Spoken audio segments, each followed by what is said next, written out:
Greetings and welcome to the channel. My name is Dr. Narcissistic, transformational coach here at Epigenetics, where we help folks overcome themselves, heal themselves, and lead their best resonant lives here and now. Today I want to talk to you a little bit about narcissistic abuse as spiritual warfare and spiritual slavery, and how one can break the generational curse. So what if I told you narcissistic abuse is more than emotional or psychological manipulation? What if this battle you're facing is actually spiritual warfare, a battle for your soul and liberation? And what if narcissistic abuse represents a generational curse disguised as dysfunctional relationships? What if you as an empath are not just the victim, but the chosen one to break the curse, the cycle, and unlock your soul's purpose? So in this episode, we're going to talk a lot about narcissistic abuse, not just as interpersonal manipulation, but as spiritual slavery, an inherited burden designed to keep certain souls trapped and asleep. We'll also explore how behavioral science, neuroscience, epigenetics, and ancient spiritual wisdom provide evidence that empaths are uniquely chosen to disrupt this curse. Now, stick with us as we unravel why the empath-narcissist dynamic is not just a coincidence, but a profound initiation, and how breaking the cycle unlocks true purpose. So to start, by defining narcissistic abuse as spiritual warfare, what is narcissistic abuse? It simply is manipulation techniques used by narcissists, as diagnosed by a psychologist, to control and extract emotional energy.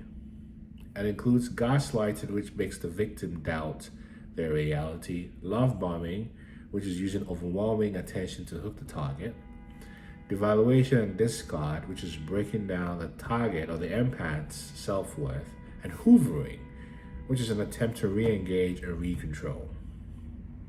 Now, to ground this even further, let's look at what some of the ancient spiritual texts tell us.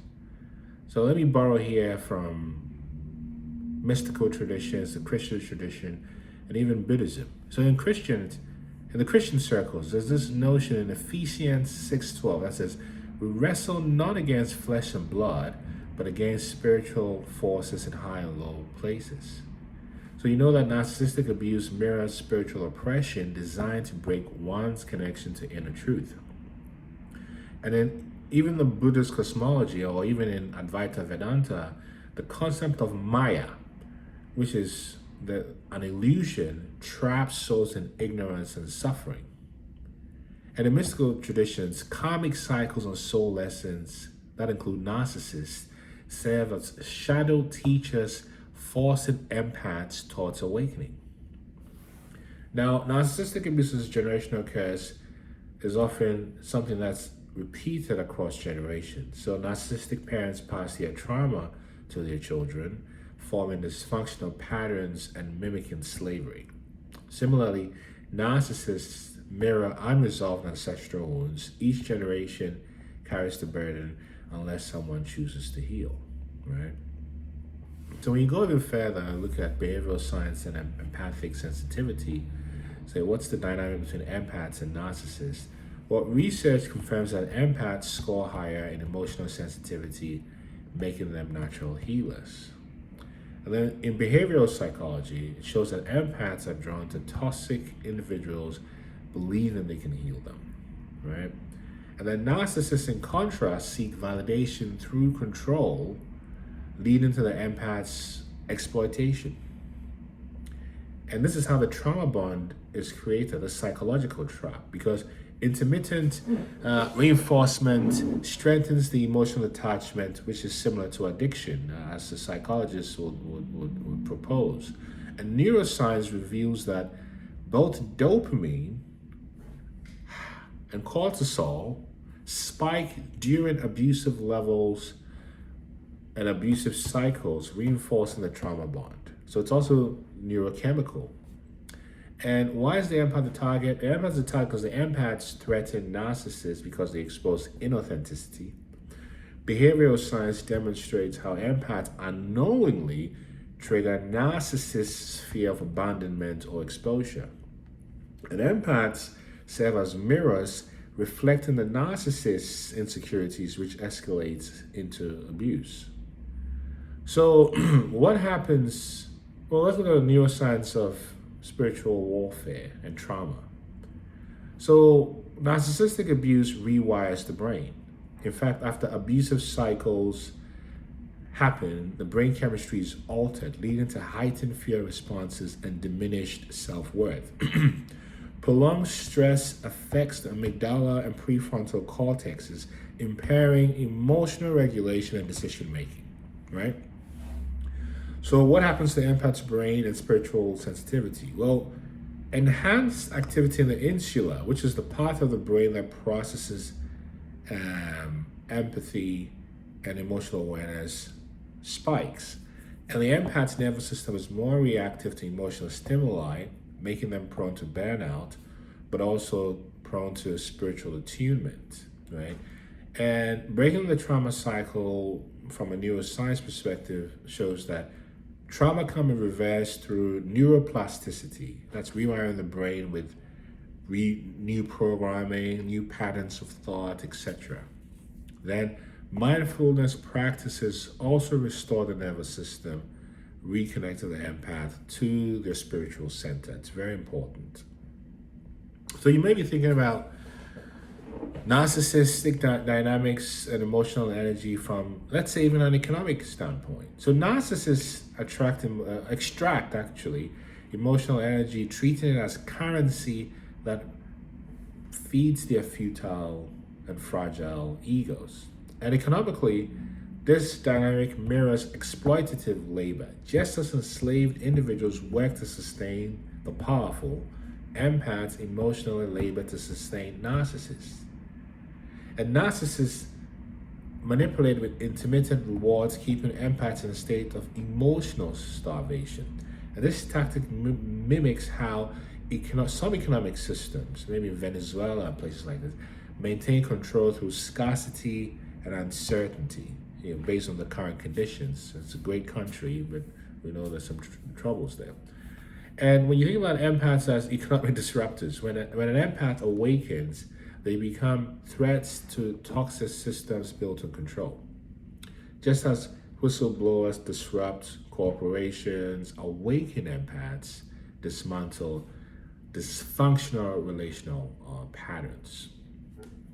So what's the spiritual significance of breaking this curse, if you may? Well, it's the empaths undergo an initiation that's similar to Joseph Campbell's hero's journey. It's a call to adventure where the empath realizes the dysfunction in their relationships, and that leads to a descent into the abyss where the emotional devastation from narcissistic abuse is so painful. And then ultimately this leads to transformation where the empath reclaims their power. So for example, in the Bhagavad Gita, in the Hindu cosmology, Arjuna's struggles symbolizes the empath's inner battle between fear and purpose. And similarly, borrowed from Hermetic principles, which I'm very influenced by, Hermetic principles usually related to Hermes Trismegistus or Thoth or Tehuti, the law of rhythm teaches that every cycle has an end. Empaths are chosen to break the generational curse. And once awakened, the empath becomes a light worker, using their gifts to heal others and disrupt toxic systems, thereby breaking the curses that have plagued generations before. But it doesn't just stop there, because we have to understand not only trauma from what happens in the observed environment, but also from an epigenetic standpoint, because trauma alters gene expressions. This is based on Dr. Rachel Yehuda's work, passing emotional burdens through generations. And epigenetics shows that healing can reverse these changes. Do you see? Liberated, hey Siri, alarm off, confirmation. Liberating both the individual and their lineage. And empaths, as healers of their lineages, we are, or you are, equipped to heal ancestral trauma and in the curse of future generations. The somatic practices like breath work, meditation, help release the body's stored trauma. And in regards to epigenetics, things like journaling and self-reflection allow the empaths to rewrite the narrative. Forgiveness practices, very important, dissolve energetic cords, breaking the spiritual contract with the narcissist as well. So some practical steps as we come to the end of this video for breaking free from this paradigm include no contact strategies and emotional boundaries. In other words, cutting off contact with a narcissist prevents further manipulation. Setting boundaries protects the empath's energy and restores inner peace. So that's very key. Then secondly, things like cognitive behavioral therapy help rewire the brain's response to triggers. Working with a coach like myself who has the right credentials and who the certifications and the experience of narcissistic abuse to help you. Then mindfulness practices also reconnect empaths with their intuition and inner wisdom. And then finally, embracing purpose and authenticity also helps to channel these experiences into meaningful work like we're doing here. And living authentically dismantles the illusions imposed by narcissistic abuse. So you realize that to free yourself from this paradigm requires a rewiring of the way you think, which rewires your neurobiology, which rewires yourself. So rather than creating things based on survival, you start to create things based on faith in yourself, faith in goodness and possibility. So you realize that narcissistic abuse is not just psychological, it's spiritual. And the empath's journey from victim to light worker is an essential part of breaking the cycle and awakening to purpose. If this resonates with you, type transform in the comment section or book a free session on my website at innermanage.com or send me a note at nana@innermanage.com and share, like, and subscribe. And remember, there's no one like you.